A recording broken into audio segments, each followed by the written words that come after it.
What if I told you? The richest man on Earth just declared war on America's political system. Not with missiles, but with a brand new political party. Elon Musk says the two-party system is broken, rigged, corrupted, and controlled by billionaires, just like him. But this time, he's not playing their game. He's threatening to end it. From war budgets that drain your taxes, to drug prices that break your bank, to presidential debates rigged against outsiders, this is the story the mainstream media doesn't want you to hear. Because if Musk is serious, this isn't just politics, it's a revolution. Stay with me. You won't believe what he's planning next. Buckle up, because Elon Musk just lit a political wildfire that could burn down America's two-party system. That's right, Elon Musk just teased launching his own political party, and not just any party. He's calling it the America Party, a direct challenge to Washington's most sacred monopoly, power itself. And what triggered this? Musk issued a very public threat. If Trump's reconciliation bill goes through, he's ready to drop the hammer. A new political force's force could rise the very next day. He didn't whisper this behind closed doors. No, he blasted it across X, formerly Twitter, polling his millions of followers, asking, is it time to create a party for the 80% in the middle? Not the extremes. Not the elites. The silent majority. Make no mistake, this isn't a tech billionaire trolling politicians. This is a declaration of war on America's political status quo. And yes, Joe Biden is in the crosshairs. Elon Musk and Donald Trump? They're not just beefing on social media anymore. This is a full-blown ideological collision. And here's why both Democrats and Republicans are sweating bullets. If there's anyone on Earth with the cash, charisma, and cult-like following to blow up the two-party system, it's Elon freaking Musk. He already made NASA nervous. He made big oil tremble. Now, he's coming for Capitol Hill. But here's the cold truth. No third party has ever won the U.S. presidency in the last 160 years. Since 1860, every single attempt has crashed and burned. Why? Because the American political machine is built to destroy outsiders. It's not a system, it's a fortress. And Elon Musk, he just stepped up to the gates with a flamethrower. Here's the brutal truth. In the U.S., third-party challengers aren't just underdogs, they're practically ghosts. So, why has no third party managed to break through in over 160 years? Is it because Americans don't want a new option? Or is it because the system is rigged against anyone trying to disrupt the duopoly? Could Musk really be the one to crack the code? Could we actually see a future with President Elon Musk in the Oval Office? Let's pull back the curtain. Technically, America isn't a two-party system by law. Any party can enter the race. But in reality, the system is wired down to the bones to block out anyone who isn't wearing a red or blue jersey. There are 4 major barriers, and they're not just inconvenient. They're lethal. Barrier 1, the ballot trap. Sounds simple, right? To run, you just need your party's name and symbol on the ballot. In most democracies, take India, for example, it's easy. Walk into the election office, drop a small deposit, fill out a few forms, and boom, your party is listed. But in America, it's a bureaucratic nightmare. Every state is like a mini kingdom with its own impossible rules. In California, you need 219,000 signatures in just 105 days. In Texas, 113,000 signatures within 70 days. In Florida, 145,000. And it's not just paperwork. You need armies of volunteers, millions in funding, and a nationwide ground game just to get your name on a piece of paper. Republicans and Democrats have 1 to 2 million volunteers and decades of infrastructure. A third party? They're lucky to reach 1 state, let alone 50. And that's just the first obstacle. Barrier 2, the billion-dollar blood sport. Running for president in the U.S. isn't a campaign, it's a financial war. And guess who bankrolls it? Not regular citizens, but billion-dollar corporations and elite donors with a price tag attached to every check. This isn't charity. It's investment banking Washington style. A pharmaceutical company donates $2 million to a candidate. That candidate, once elected, blocks generic drugs. In return, the pharma giant makes hundreds of millions in profits. A tech empire hands over $5 million. That candidate kills a data privacy bill. The company continues selling user data, raking in billions in ad revenue. Now look at the raw numbers. Between January 2023 and June 2024, here's what the top 2 raised. Democrats, $772 million. Republicans, $663 million. Every other party combined, just $4 million. That's not a gap, it's a financial canyon. And if you think Elon Musk can just throw in a few billion and call it a day, you're missing the point. This isn't just about money. It's about access, connections, and decades of backroom deals. The battlefield is unfair. The gatekeepers are ruthless, and the rules are written to keep outsiders out. But Musk isn't just any outsider. He's the guy who rewrote the rulebook in every industry he touched. So the real question is, can he break the system before the system breaks him? Let's talk numbers, brutal, unforgiving numbers. All the third parties in America combined raised less than 0.3% of what the Democrats and Republicans pulled in. Now imagine what $700 million can buy. Not policies, not vision, just attention, relentless, inescapable, wall-to-wall attention. While third-party candidates are begging just to get their name printed on a ballot, the two major parties are saturating every screen in America. With that kind of money, they can dominate millions of X, Twitter feeds, take over YouTube pre-rolls, hijack Facebook timelines from coast to coast, blanket highways with billboards, plaster subways, airports, malls, even the sides of buses driving through suburban neighborhoods. This isn't a campaign. It's an onslaught. For months, the American voter is bombarded. Your eyes, ears, and brain are flooded until you can't even imagine voting for someone outside the red-blue duopoly. But here's the thing. Money and ads are just the opening act. The real gatekeeper? The most ruthless obstacle of all? The media. And when it comes to political control, the American media isn't just reporting the game. They're the game. Let me explain. Every 4 years, the nation tunes into one of the most watched events in politics. The presidential debate. In 2024, over 67 million people watched Trump and Kamala Harris square off. It was a blockbuster. But ask yourself this. When was the last time you saw a third-party candidate on that stage? Probably never. Because the last time it actually happened was 1992 when billionaire Ross Perot shocked the world by standing next to George H.W. Bush and Bill Clinton. Perot wasn't polished. He wasn't mainstream. But he was real, and he rattled both parties to their core. The dollar's gone through the floor, Perot warned.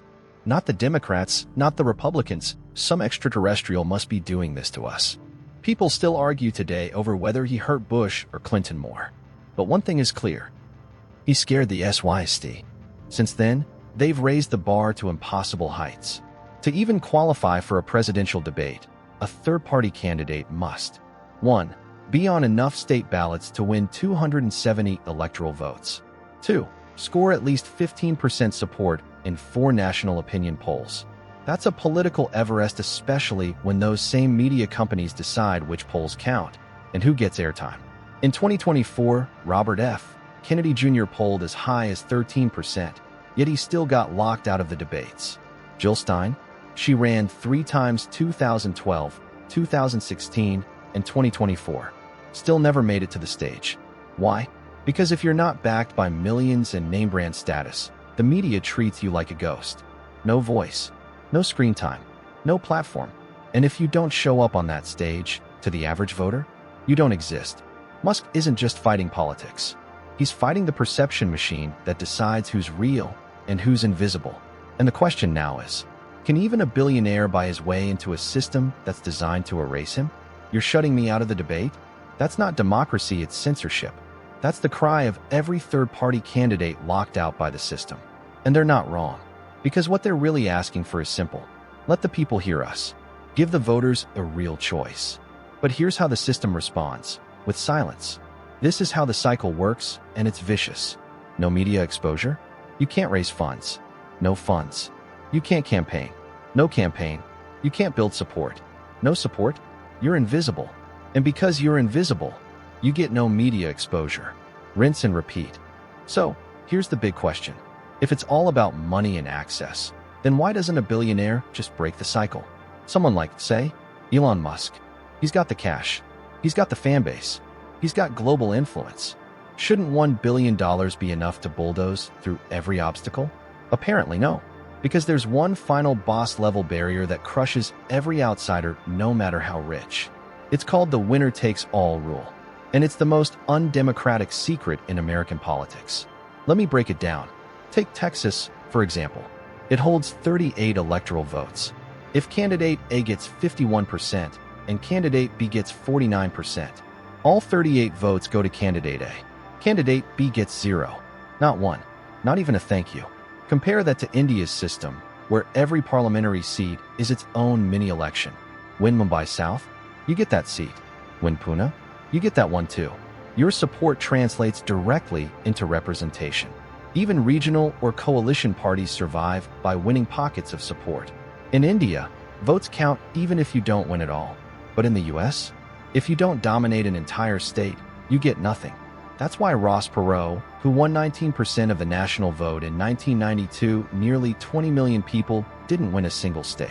0.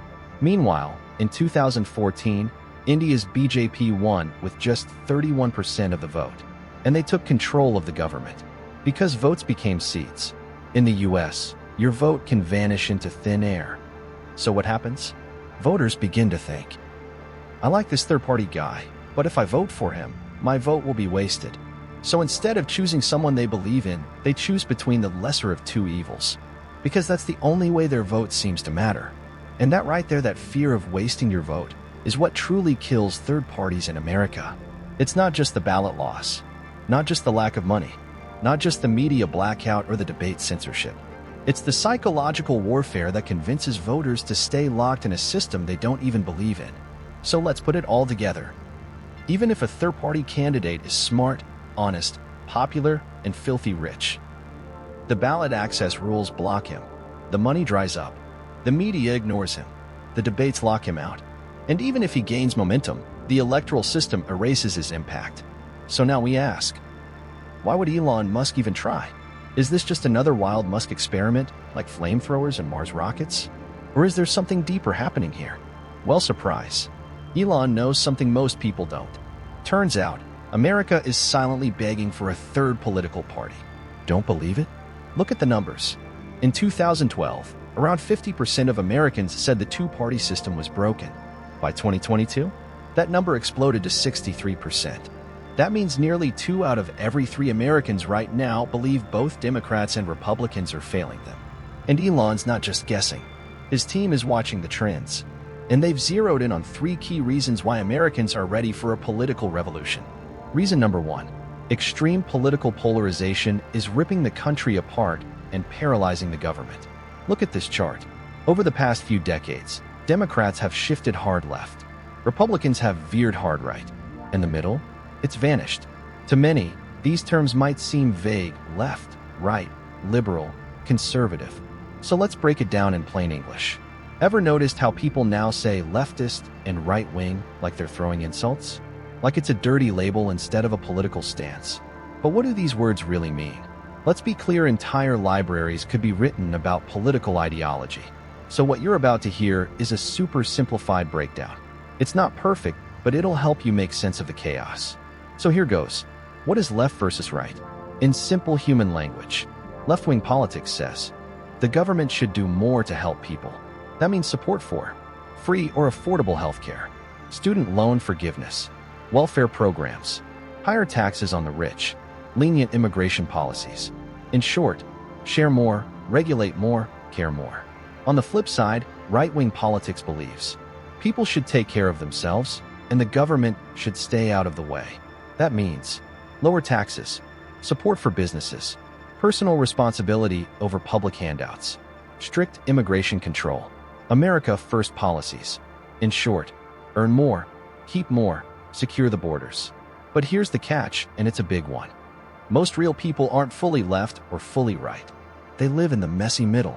You might want lower taxes to grow your small business, a right-leaning idea, but also want free public schools for your kids, a left-leaning idea. You might support strong border security, but also believe in affordable health care. That's not political confusion. That's being human. And that's why politics is really a spectrum, not a rigid box. But here's the problem. Both the Democrats and the Republicans have abandoned the middle. They've gone all in on their extremes. Democrats are now pushing massive programs: free college, free healthcare for all, aggressive climate mandates, higher corporate taxes, strong regulations on big business. Republicans are doubling down too. Harsh immigration crackdowns, big tax cuts for the ultra-rich, nationalist rhetoric, stricter social policies. Want an example of what this extremism looks like? Donald Trump's presidency. His administration not only pushed to build a physical wall on the southern border, they also launched America's first trade war in decades. That's not moderate. That's hardline. The middle is vanishing, and so are moderate voters. As the political center collapses, millions of Americans are left feeling politically homeless. And the data proves it. Look at this graph clear as day. The middle zone is shrinking.